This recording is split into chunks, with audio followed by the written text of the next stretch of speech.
Selamat siang Bu Dianti, apa kabar? Selamat siang Pak Agus, kabar baik Nika. Kemarin saya dapat membaca pesan dari Bu Dianti ingin bertemu untuk membahas sesuatu. Apa yang Bu Dianti perlu bicarakan kali ini? Saya memiliki kekhawatiran tentang murid saya Pak. Murid saya di kelas itu ada seorang anak yang suka bermain pukul-pukulan Pak. Sudah beberapa kali dia memukul temannya saat bermain Pak. Terus permainan seperti apa yang maksudnya nih kalau mereka sebenarnya itu tidak bermaksud memukul Pak. Dia tidak bermaksud memukul teman-temannya. Tetapi ketika dia sedang bermain, dia itu tidak sengaja memukul teman-temannya. Seperti kemarin mereka itu ingin sedang bermain superhero Pak. Jadi ada yang jadi superhero, ada yang jadi penjahatnya. Nah itu kan ada permainan menangkap. Nah tidak sengajalah dia memukul temannya. Dan temannya itu sampai keluar darah Pak, dipukul sama dia. Dan itu tidak hanya terjadi sekali. Anak itu melakukan hal seperti itu. Sudah terjadi beberapa kali dengan temannya. Itu yang saya khawatirkan Pak. Oh jadi ini terkait tentang ini ya. Kalau saya tangkap tadi terkait hampir menulis ke kekerasan fisik seperti ini kan. Kemudian apa yang Bu Dayanti ingin dapatkan sebenarnya dari sesi coaching kali ini? Saya ingin mencari solusi Pak, bagaimana kira-kira supaya anak itu tidak melakukan hal seperti itu lagi Pak. Seperti itu Pak. Jadi supaya dia saat bermain itu tidak memukul temannya, artinya dia sadar bahwa tindakan memukul temannya saat bermain itu membahayakan. Itu yang ingin saya dapatkan Pak. Baik Bu Dayanti, saya sudah tangkap maksudnya. Kemudian selama ini Bu Dayanti sudah melakukan apa nih terkait kasus Niki?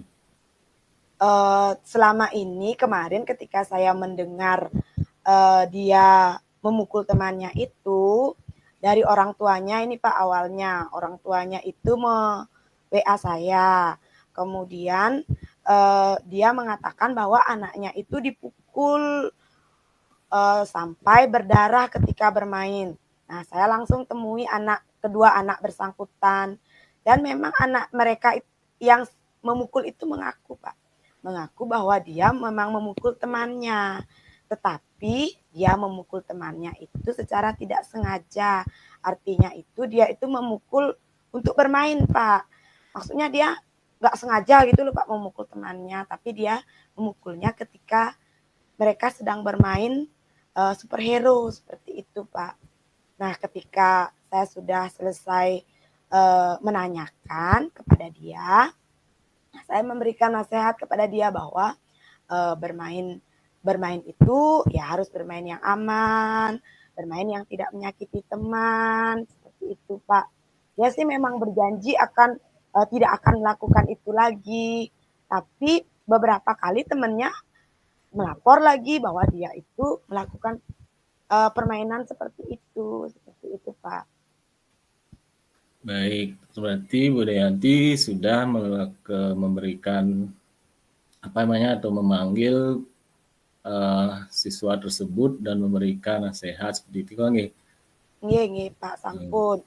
Sudah saya panggil siswa tersebut secara pribadi, kemudian memberikan nasihat kepada dia bahwa apa yang dia lakukan itu salah. Maksudnya kita harus selalu menyayangi teman, kemudian tidak boleh memukul organ-organ di dalam tubuh itu.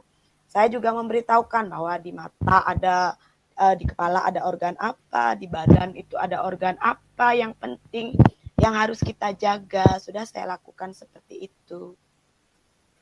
Baik, Bu Dayanti, kalau saya ibaratkan dengan rentang nilai dari 1 sampai 10, Kira-kira apa yang sudah dilakukan Bu Yanti lakukan ini ada dalam rentang nilai berapa ya? Mungkin apa yang sudah saya lakukan ini yaitu mengkonfirmasi kejadian itu, kemudian saya juga sudah memberikan nasihat. Mungkin saya bisa asumsikan saya sudah masih berada di level 6, Pak. Karena ternyata anak itu masih melakukan kegiatan seperti itu, maksudnya masih bermain dengan keras anak itu. Jadi menurut saya apa yang sudah saya lakukan ini belum berhasil, Pak, karena dia masih melakukan hal seperti itu. Berarti konfirmasi tadi Bu Yanti sudah sempat lakukan dengan orang tuanya berarti nggak? Orang tuanya sudah, Pak, sudah saya konfirmasi melalui WA.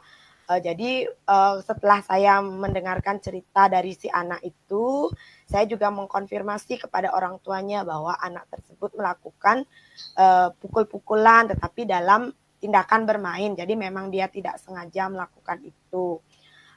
Kemudian saya juga meminta bantuan kepada orang tuanya untuk sama-sama di rumah juga diingatkan agar dia tidak melakukan kegiatan pemukulan itu lagi kepada teman-temannya. Artinya bermain yang aman, bermain yang tidak membahayakan. Itu yang sering saya ingatkan kepada murid-murid saya di kelas 1, Pak. Bagaimana respon orang tua siswa terkait konfirmasi dari Bu Deanti ini apa mereka senang atau mereka punya solusi terkait permasalahan itu yang bisa dilakukan di rumah seperti itu, bagaimana reaksinya? Reaksinya cuman nggih Bu begitu saja, Pak. Artinya dia hanya menerima laporan saya saja. Artinya dia tidak membantah ataupun memberikan solusi tidak, tapi dia hanya memberikan jawaban nggih Bu seperti itu aja, Pak. Baik, selain apa yang sudah boleh sampaikan tadi terkait penanganan kasus ini, ada tidak hal-hal lain yang Bu Dayanti lakukan untuk mengurangi permainan pukul-pukulan ini atau kejadian pukul-pukulan ini? Ada nggak hal-hal yang Bu Dayanti lakukan untuk mengurangi hal tersebut? Yang saya lakukan sih masih sebatas itu, Pak, masih mengingatkan anak-anak tentang permainan yang berbahaya yang akan mereka lakukan. Kemudian saya juga mengingatkan pada mereka bahwa di anggota tubuh mereka itu penting untuk mereka, bahwa tidak boleh memukul, menendang, walaupun itu hanya bermain, tapi kan kadang mereka tidak bisa mengontrol dirinya sendiri. Seperti itu aja sih, Pak, yang baru saya lakukan. Ini kejadiannya ini terjadi di dalam kelas atau di luar kelas nih kalau boleh? Di luar, Pak, pada saat jam istirahat. Jadi pada saat jam istirahat itu kan mereka bermain. Jadi pada saat bermain itulah mereka bermain superhero, ada yang bermain macam-macam lah, Pak. Mereka kan masih senang berlari-lari anak kelas 1 itu. Kan kita juga sebagai guru nggak mungkin membatasi mereka jangan bermain. Nah, itu kan juga tidak sesuai dengan kodrat mereka sebagai seorang anak, Pak. Memang anak kelas 1 itu kan memang masih suka bermain itu. Seperti itu, Pak. Selain bermain superhero, apa Bu Danti pernah lihat mereka bermain yang lain nih di halaman? Biasanya anak-anak tuh senang bermain kejar-kejaran, Pak. Mereka senang bermain kejar-kejaran. Kemudian mereka juga senang bermain petak umpet. Seperti itu sih yang saya lihat mereka permainannya selama ini.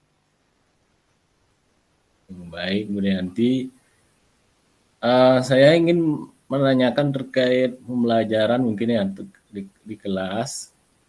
Mungkin yang Bu Yanti pernah lakukan selain memberikan nasihat, mungkin di kelas ini seperti apa, Bu Yanti?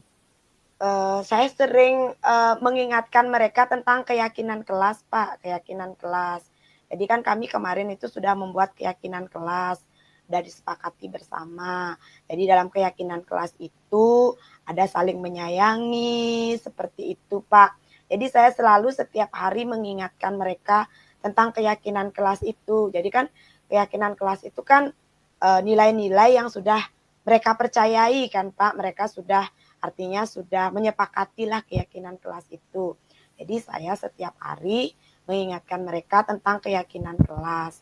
Kemudian kemarin juga saya berusaha untuk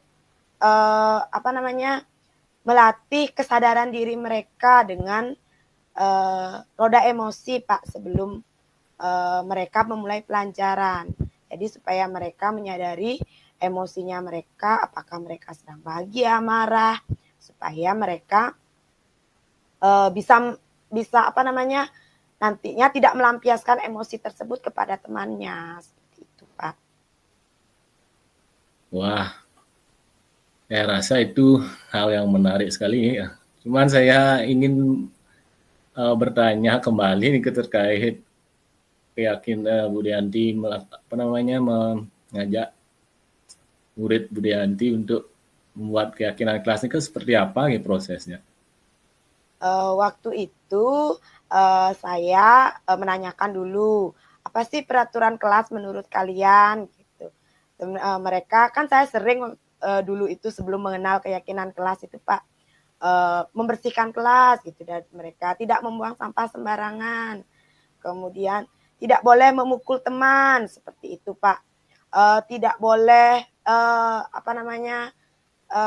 menghormati guru seperti Nike sih Pak mereka peraturan kelasnya. Setelah itu saya rumuskan menjadi nilai-nilai yang mereka percaya seperti yang kita pelajari di LMS kemarin. Jadi saling menyayangi, menjaga kebersihan, saling menghormati seperti Nike Pak. Berarti Bu Dianti hanya sebatas tadi memberikan arahan begitu nih? Iya, baru sebatas itu Pak, memberikan dalam arahan, memberikan nasihat kepada mereka bahwa apa yang mereka lakukan bermain sampai memukul teman itu tidak baik, baru sebatas itu yang saya lakukan di kelas Pak. Jadi secara menyeluruh di kelas baik secara pribadi ke anak yang melakukan pemukulan itu. Kalau dalam pembuatan keyakinan kelas maksud saya Bu Dianti apakah sebatas tanya jawab studi atau bagaimana dalam sampai menyepakati Pak. Jadi kan setelah kita sampai menyepakati kan setelah dirumuskan ke nilai-nilai saya jadikan kalimat yang berbentuk positif, kemudian setelah itu kita sepakati, kita tempel di ini. Nah itulah yang saya ingatkan mereka setiap hari. Jadi ingat sebelum belajar itu ingat keyakinan kelas seperti agar tertanam dalam diri mereka bahwa inilah yang mereka yakini. Seperti itu Pak. Baik, kemudian tadi Bu Dianti singgung juga masalah PSI. Seperti apa prosesnya di dalam kelas nih terkait pembelajaran sosial emosional? Kalau saya PSE-nya itu kalau kesadaran diri mereka sebelum belajar, setelah jam pertama mulai itu saya minta mereka untuk menunjukkan emosi mereka di papan emosi. Saya punya papan emosi di depan pintu masuk, Pak. Jadi saya minta mereka menunjukkan apa emosi mereka saat ini, apakah mereka marah, sedih, takut, ataukah bahagia. Nah, setelah mereka mengisi itu, saya ajak mereka berbincang.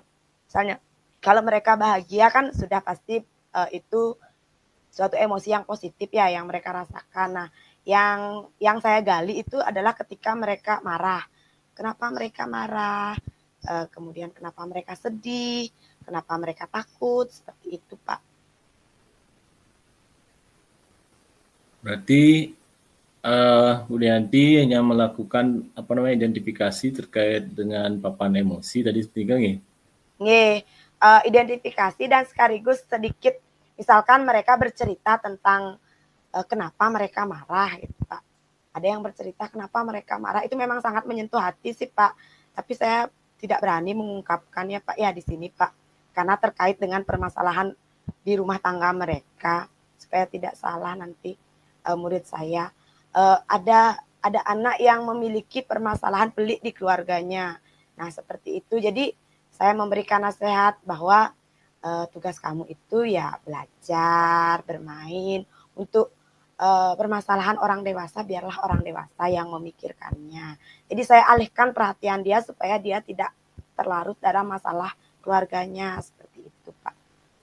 Jadi ketika saya menemukan anak-anak saya memiliki permasalahan, jadi saya berikan sedikit sedikit coaching lah, seperti sekarang mungkin namanya ya Pak ya, atau pokoknya sedikit nasihat supaya mereka tidak terlalu terbebani dengan masalah keluarga mereka, apalagi mereka masih kecil kan Pak, maksudnya tidak terlalu terbebanilah dengan permasalahan mereka sehingga mengakibatkan emosi mereka di sekolah menjadi buruk yang mempengaruhi pembelajaran mereka juga nanti di sekolah, seperti itu. Baik, kemudian pertanyaan saya selanjutnya, kira-kira dalam waktu dekat ini Bu Dayanti akan melakukan apa? Yang bisa Bu Dayanti lakukan dalam waktu dekat ini apa? Mungkin saya bisa memberikan alternatif permainan mungkin ya Pak ya di sekolah kepada mereka supaya mereka tidak bermain pukul-pukulan seperti itu mungkin Pak, yang mungkin akan terpikir akan saya lakukan. Baik, tadi Bu Dayanti sempat menyinggung terkait tentang nilai yang saya ajukan tadi. Kalau pada posisi sekarang ini, kira-kira idealnya atau Bu Dayanti sudah merasa pada rentang nilai berapa? Kalau saya inginkan sih, saya ingin anak-anak saya dalam bermain itu ketika saya memberikan solusi agar mereka tidak bermain itu, saya ingin sih idealnya mereka dinilai 8, Pak. Kalau 9, 10 mungkin belum ya Pak ya untuk anak kelas 1, karena mereka itu memang masih perlu dalam tahap pembimbingan. Jadi kalau sudah dinilai 8 aja sudah bagus, mereka menurut saya sudah bisa menjaga diri dengan solusi yang saya berikan. Mereka sudah bisa menjaga diri sendiri, mereka sudah bisa menyayangi teman. Apa indikator keberhasilan yang menurut Dayanti dapat diwujudkan terkait dengan nilai 8 itu apa kira-kira indikator keberhasilannya? Indikator keberhasilannya ketika anak-anak sudah tidak melakukan permainan yang berbahaya lagi, Pak. Artinya mereka sudah bisa mengontrol diri, sudah bisa tahu bahwa itu adalah permainan yang berbahaya. Artinya tidak adalah lagi keluhan dari anak-anak, "Bu guru, saya dipukul tapi permainan." Silang saya.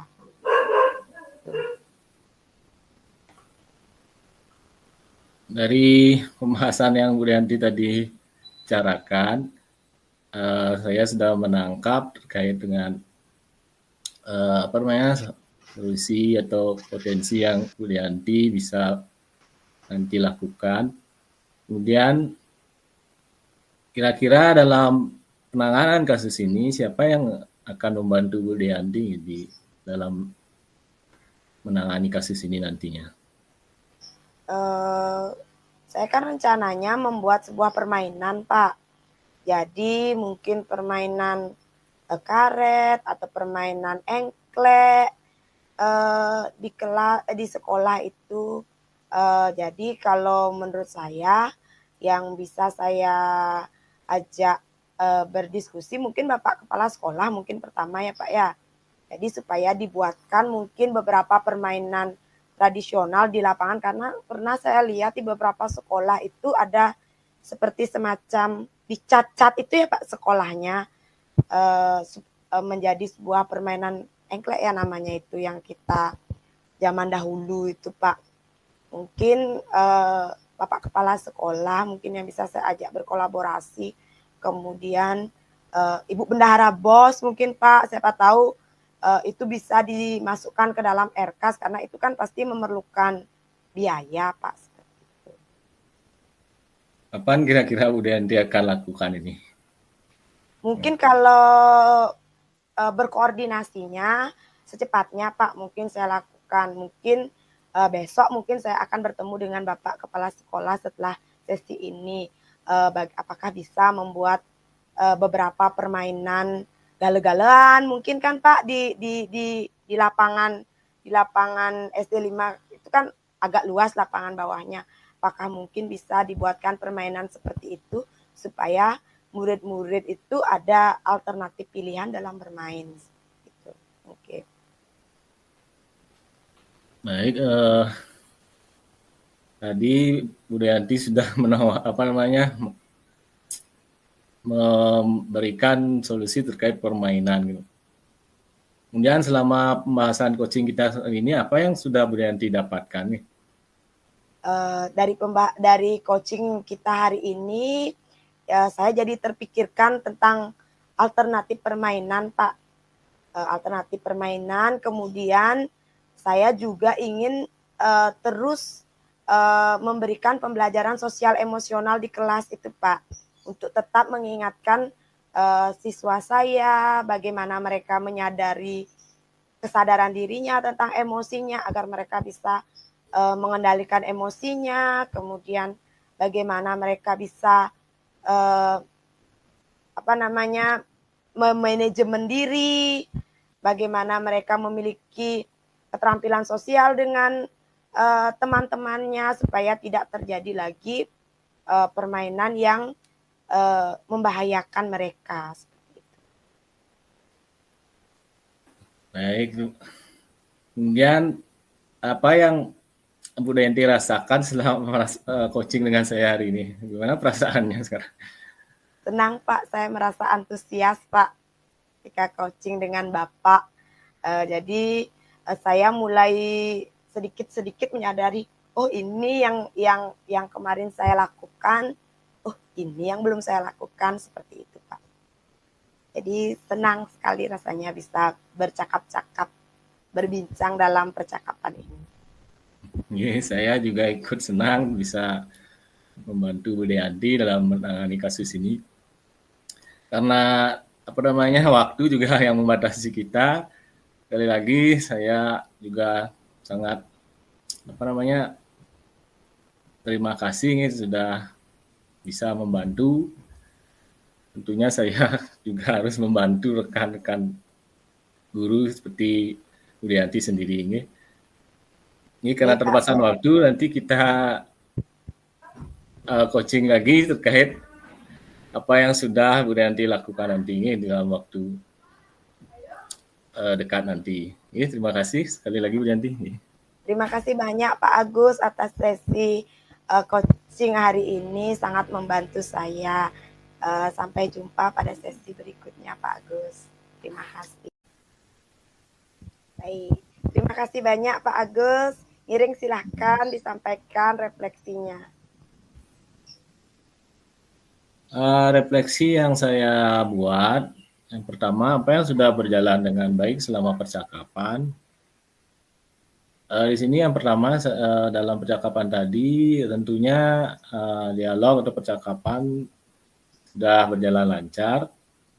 Kemudian kesesuaian dialog dengan alur Tirta juga sudah tumbuh di sana, sudah terlihat. Namun mungkin perlu ditingkatkan kembali supaya lebih tepat seperti ini. Kemudian dalam dialog juga sudah mampu mengembangkan potensi-potensi terhadap yang bisa dilakukan oleh si coach. Kemudian hal-hal yang perlu diperbaiki yaitu tadi dalam penyampaian pertanyaan-pertanyaan atau kemudian dalam penyampaian jawaban Nike masih perlu dilatih sepertinya Nike supaya dapat berjalan dengan lancar sebenarnya dan baik.